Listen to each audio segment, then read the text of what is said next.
राम राम ने Sitaram. Good morning, जय वसराज। आपणे उठे गया आज 5:30 वागा में कि आज 26मी जान्युआरी होती। तो 26मी जान्युआरी होती एटले आपणे आपणी जूनी स्कूले जवानुं होय तो हालो नाजे ने आपणे मळीए। आपणी जूनी निहाळ आવું કઈ હોતું નહીં। હું ભણતો દાદુ અટાણે સગવડ સારી থাকে।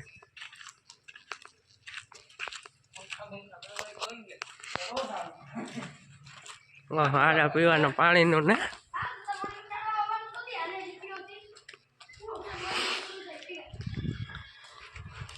આમાં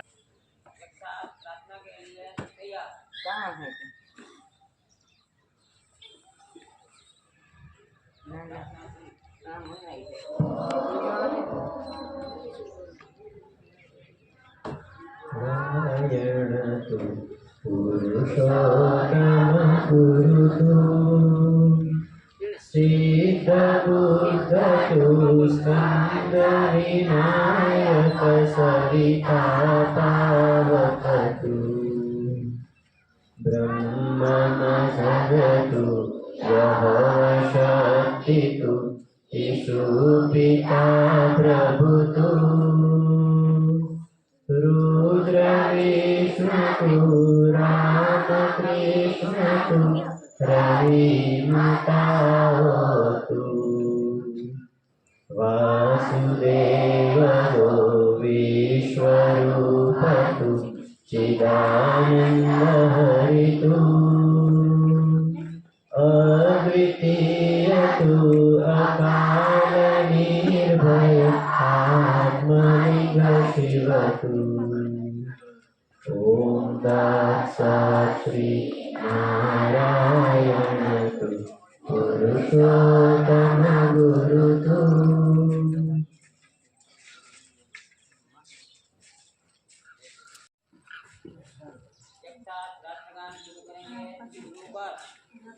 वंदे मातरम वंदे मातरम सुजलां सुफलां मलयज शीतलां सस्यश्यामलां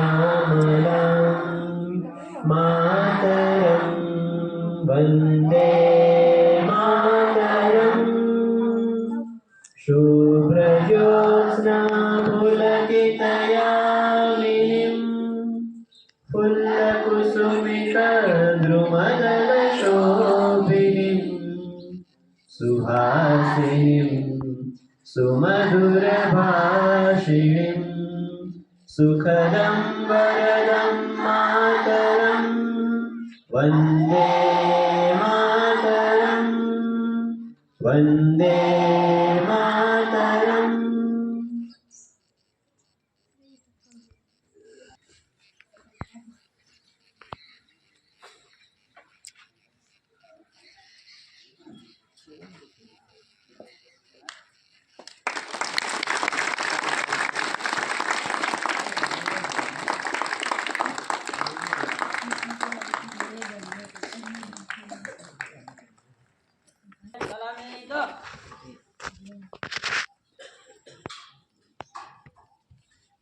जैसे थे एक साथ गीत शुरू करेंगे। शुरू पर विजयी विश्व तिरंगा प्यारा झंडा ऊंचा रहे हमारा। विजयी विश्व तिरंगा प्यारा झंडा ऊंचा रहे हमारा। सदा शक्ति सरसाने वाला प्रेम सुधा बरसाने वाला वीरों को हर्षाने वाला मातृभूमि का तन मन सारा झंडा ऊंचा रहे हमारा।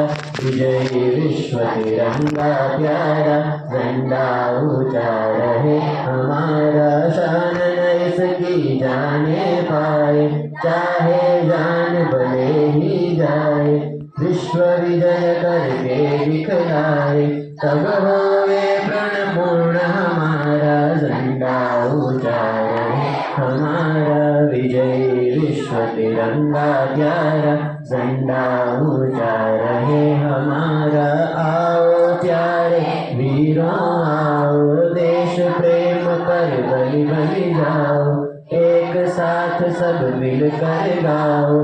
प्यारा भारत देश हमारा, झंडा ऊंचा रहे हमारा। विजय विश्व तिरंगा प्यारा, झंडा ऊंचा रहे हमारा। विजय विश्व तिरंगा प्यारा, झंडा ऊंचा रहे हमारा। जनगण मन अधिनायक जय हे भारत भाग्य विधाता। पंजाब सिंध गुजरात मराठा द्राविड़ उत्कल बंगा, विंध्य हिमाचल यमुना गंगा, उच्छल जलधि तरंगा। तव शुभ नामे जागे, तव शुभ आशीष मागे, गाहे तव जय गाथा। जनगण मंगलदायक जय हे भारत भाग्य विधाता। जय हे जय हे जय हे, जय जय जय जय हे। भारत माता की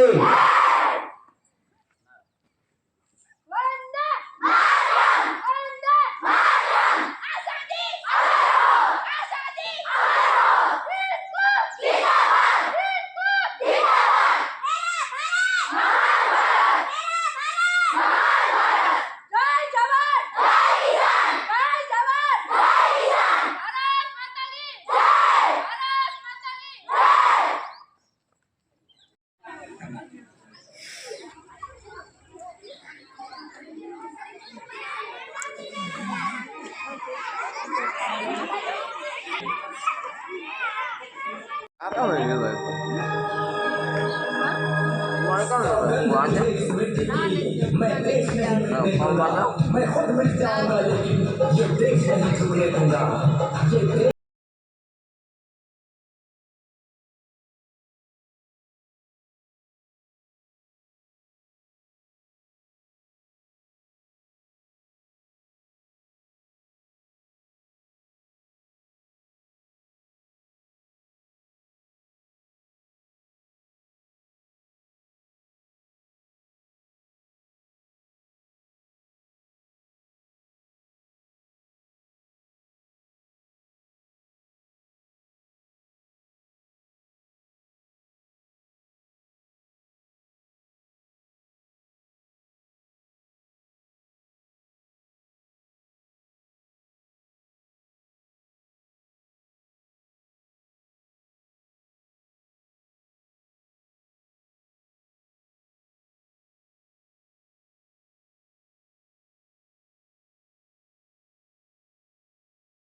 नहीं झुकने दो।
વિચારીને વાપરવા જોઈએ. બંને જીવન જીવવા માટે ખૂબ જ ઉપયોગી છે.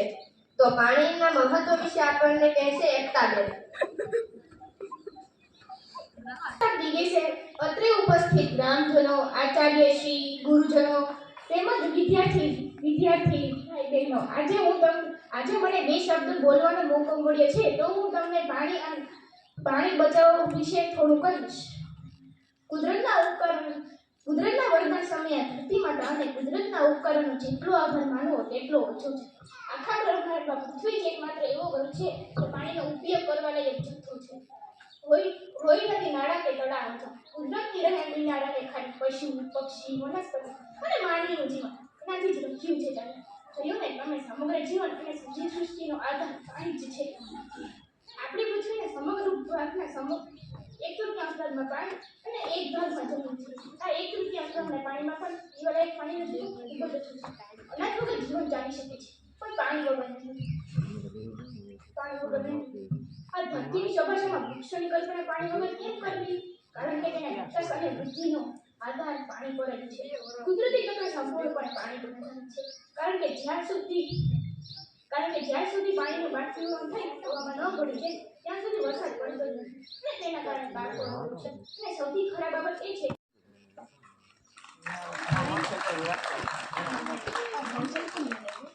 ખૂબ સરસ. ત્યારબાદ ગીત રજૂ થશે જેના શબ્દો છે બમ બમ બોલે.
અત્યારના સમયમાં સૌથી વધતો નશો એટલે મોબાઈલનો.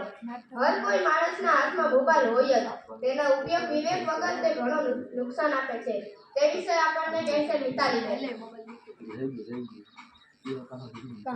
પધારેલા ગ્રામજનો, વડીલો, આચાર્યશ્રી, શિક્ષકગણ અને તેમજ મારા વહાલા વિદ્યાર્થી મિત્રો, પ્રજાસત્તાક દિન નિમિત્તે મારે આજે એક વાત કરવી છે એવા વિષય ઉપર કે ઘણા લોકો તેનો સદુપયોગ કરે છે અને ઘણા લોકો તેનો દુરુપયોગ કરે છે. જે લોકો તેનો સદુપયોગ કરે છે તેને મારા તરફથી વંદન અને જે લોકો તેનો દુરુપયોગ કરે છે તેને મારા તરફથી અભિનંદન. મારા વિષયનું નામ છે કે મોબાઈલ આશીર્વાદ છે કે અભિશાપ. बदलती दुनिया का ऐसा असर होने लगा कि बदलती दुनिया का ऐसा असर होने लगा कि आदमी पागल और फोन स्मार्ट होने लगे. आदमी पागल और फोन स्मार्ट होने लगे. તમે ફોનનો ભરપૂર ઉપયોગ કરો, તમે લેપટોપનો પણ ભરપૂર ઉપયોગ કરો, તમે આઈપેડનો ભરપૂર ઉપયોગ કરો, તમે તેનો અભ્યાસનો પણ ભરપૂર ઉપયોગ કરો. પણ હા, એક વાત યાદ રાખજો, તે આપણી સેવા માટે છે. પ્રમુખ સ્વામી મહારાજને કોઈ પૂછે છે કે મોબાઈલ આપણા માટે આશીર્વાદ છે કે અભિશાપ? ત્યારે પ્રમુખ સ્વામી મહારાજ સરસ જવાબ આપતા કહે છે કે જો તેનો વિવેકપૂર્ણ ઉપયોગ કરવામાં આવે ને તો તે આશીર્વાદ છે અને જો તેનો દુરુપયોગ કરવામાં આવે તો તે અભિશાપ છે. આગળથી ગળ્યું લાગે છે પણ આખી જિંદગી બરબાદ કરી નાખે છે. મારે તમને એક વાર્તા કહેવી છે. એક શાળામાં શિક્ષક બધા વિદ્યાર્થીઓને નિબંધ લખવાનું કહે. તેમના વિષય નામ હોય છે બા. બધા વિદ્યાર્થીઓ ખૂબ સરસ નિબંધ લખે છે, પણ એક વિદ્યાર્થીએ જે લખ્યું ને તેનો હાથ મારે તમને કહેવો છે કે હે ઈશ્વર, તું મને આવતા જન્મમાં માનવનો અવતાર આપને તો તું મને ન આપતો. મારે મોબાઈલ બનવું છે, કારણ કે મારી મમ્મી જેટલો મને પાસે રાખે છે ને મને ઓફલાઈન મમ્મી આપજે, જે મને રમાડે અને મારા ભાઈ માટે ગરમા ગરમ નાસ્તો બનાવે. મારે આવી ઓફલાઈન મમ્મી જોઈએ છે. लोग पहले सैलरी चुकाते थे, फिर ज्वेलरी चुकाते थे, अब तो गैलरी चुकाते हैं. છતાં તેમાં આપણે કલાકોથી ટાઈમ વેસ્ટ કરીએ છીએ. Waste of time, waste of energy. મારે તમને એક પંક્તિ કહેવી છે. કોલગેટની પહેલા રોજ ફેસબુકને ચાખે, કોલગેટની પહેલા રોજ ફેસબુકને ચાખે, લાઈક અને કોમેન્ટનો ચોખ્ખો હિસાબ. ભૂમિતિની રેખાને ભૂગોળના પર્વત ચડશે, ભૂમિતિની રેખાને ભૂગોળના પર્વત ચડશે, પોલીસની ટીમની ચર્ચામાં આખો દિવસ ચડશે. વાહ હાથ ટીનામુની અને ટીપુની માટે, વાહ હાથ ટીનામુની અને ટીપુની માટે. હાલો ભાઈ હાલે તો બોલો અભિશાપ અસ્તુ.